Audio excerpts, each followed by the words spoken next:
Hello, I'm Kate Williams and welcome to Media Week. Ahead on the program, media stocks boosted by hopes Prime Minister Malcolm Turnbull will deliver reform to the sector. Plus, the competition watchdog raises concerns over a tie-up between Ten and Foxtel. But first, the Vita Group could be positioning itself to make a play for Isentia Group, formerly known as Media Monitors. Both companies were divested by private equity groups through floats on the Australian Stock Exchange and have been performing well since. The CEO, John Kroll, joins us now, as does James Manning, the editor of Mediaweek. Nice to have you both gentlemen on the program. John, if we can go to you first of all on this takeover talk, is there anything you can add to that?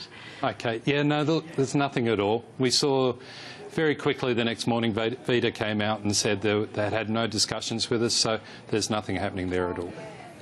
Tell us, John, also a bit of action on your share register, I noticed, in the last few days. What's been happening there? Yes, James. Look, Quadrant was the private equity group that we were with for more than 4 years, and they took 25% of the stock when we IPO'd just a little over a year ago. So that was the last part of them coming out of escrow. So they sold 18% of their shares, and so now we've got a completely clean register. That was always the plan, was it? You'd think they'd stay on for a year or so after you listed and then maybe exit? Or... So they were escrowed till we announced our FY15 numbers, and so that gave them the ability to sell the 18% at that time. And speaking of which, the share price has performed really well since you have listed. What do you put it down to, those gains? Look, I think we've got a very strong business in Australia that grew around 14% last year. So there's a number of investors who look at our Australian business and see the strength that we have in the market, and that we've been able to grow that market share but also grow that revenue per customer by about 14%. And then in Asia, we've been able to grow the business by 19% on the revenue lines as well. And so we've got a really scalable business. That 15% revenue then gives you about a 34% EBITDA improvement. So I think, you know, it's great to see the stock improve, but it's one of those businesses that whenever we add $1 to the top line, we get a great pass-through through the business. While we're talking financials, might just get, can you maintain that that growth, I guess, without factoring in your acquisition, which we'll get to in a minute? Yeah, I think so. The strength that we have in the Aussie business is that so many clients are on our platform called Media Portal, but we have growth in the value adds, so the insights products, and the world's getting so much more complex. The clients need those sorts of how we tell them what does this mean. So there's still growth in the Australian market, which is great. Asia's only about 20% penetrated, so there is so much growth left in Asia for the business as well. So yeah, look, we're very confident about growing that sort of close to double-digit revenue growth each year. And in terms of those acquisitions, you picked up King Content for around $50 million. What does that add to the business? So I think our clients were saying to us that they can reach audiences in different ways. So we've been very strong in that earned media around mainstream and public relations effort. But what King Content brought to us was owned media and paid media. So they're a fantastic business around strategy. So going and talking to brands about how you want to position yourself over a long period of time. So the strategy was fantastic. We had elements of that in our business, but we wanted to grow that. And then they've also built, so we've got Media Portal, which is a fantastic platform. They had this platform called Communique. So once you've done the strategy, the client has this interaction with Communique that allows them to use paid media through Outbrain and Taboola and NewsCred, those amplification engines, but also put great content out about their brand. So we saw sort of elements that we had, but elements we wanted to grow as well. So it's native content, that's their business. Do you share some of the same clients? Yeah, look, probably from King Content's point of view, they looked at those 5,000 clients we have over Asia Pacific and thought that's a fantastic piece for them to be able to grow and scale quickly. So the clients, our clients are corporate comms, media relations, government relations clients. That's where our space is, and those clients are very much interested in the products that King Content have. So there's a really good linkage for us there. And I think the other thing that we've always built the business on is having great data, so make decisions from that data. And what King Content needed was more of that data that we can bring from what's been discussed today. So we can bring the elements of what people are talking about, and then they can build great content around a campaign and deliver that to an audience, which is fantastic. And how global is the business at this stage, and how are the plans in the future going to push forward on a global basis? Yeah, so the Icentia business, that media intelligence business, is very focused on Asia-Pac. So we've got 18 offices across Asia-Pac. We work from Beijing right down to Wellington in New Zealand. So King Content already have offices in Asia, but they're also in New York and in London. So it's the first elements that we've gone outside Asia-Pacific.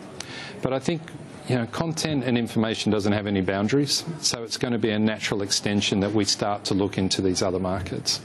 And will the businesses remain largely separate? Will there many synergies there, or? So it's we're not maybe sharing office space. Yeah. At some point. So it's not so much a cost synergy; it's very much a revenue synergy. So being able to introduce King content to our clients. So we're really strong on the NPS score. So how do we look after our clients? So we survey that every week, and the Net Promoter Score gives us that opportunity to go and talk to clients very clearly. So to me, it's revenue synergies. They will operate separately as a brand, James, and but we'll share data. So for me, it's all about how do we actually give them the data they need to grow their business, and how do we have that position that we can get some of their data as well to give our clients better insights. Digital technologies must have revolutionised your industry. Yep. Did it also mean that new competitors have come along and makes that market more attractive? There's definitely some competitors in online and things, so it is easier in online environments to actually aggregate content quickly. But the depth of content that we have across the region, so we've been so focused on getting a depth of content, still means there's a very good barrier of entry there for us.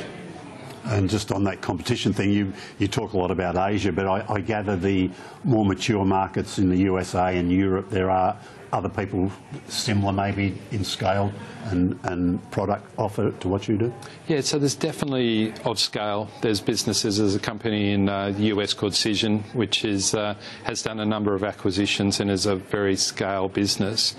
But there's no one at the moment who's across both social and mainstream and having it all integrated into the one platform as we do. So that's been a point of difference, and that's come from really good competition in these markets. So we're very, very clear about how do we get technology, people, and a depth of content. So, but look, there are these sorts of businesses all around the world. Yeah. Yeah. Just on that social, I think I've talked to you in the past about monitoring social when it was booming, and it still is. I guess it's all about mobile now.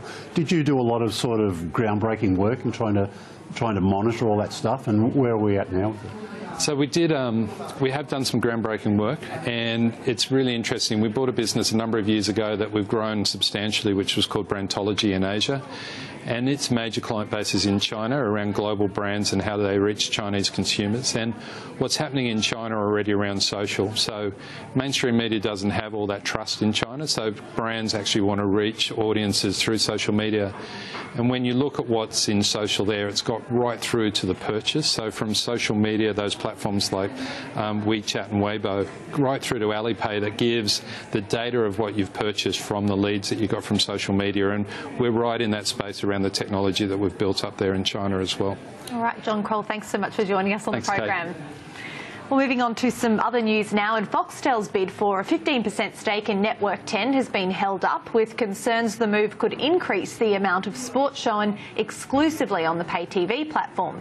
The ACCC has asked for more information on the proposed $77 million deal, saying it could enhance 10's ability to acquire sports rights. There is some element of aligned interests here, and our concern is that that could lead to 10 and Foxtel bidding for sport in a way that 10 gets more sport than it otherwise would, and Foxtel gets more sport that it can show exclusively on its platform. So those are the...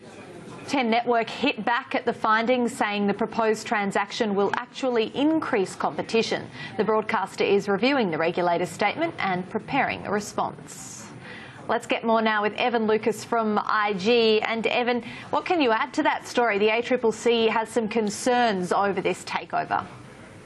Yeah, it certainly does, and obviously, as the story just sort of alluded to, it is all around about the ability for therefore 709 to also compete with Foxtel backing behind it. The interesting and market response to it has actually been quite positive. It does obviously show that if they can show, particularly into the regional areas, and what's been happening this week politically also adds merit to that. If they can see that they will see more regional free-to-air sport on the Channel 10 network, then it may actually see that increased competition they are talking about. So 10 certainly could probably get around what came out from the ACCC. It does possibly strengthen the idea around why Foxtel is there. It's only a 15% stake, so it's not exactly half or a full takeover as well. So there are certainly room to move, and it therefore just shows that the deal is being scrutinised, likely to get through still, considering those concerns of the ACCC, and is actually a benefit to regional viewers as well.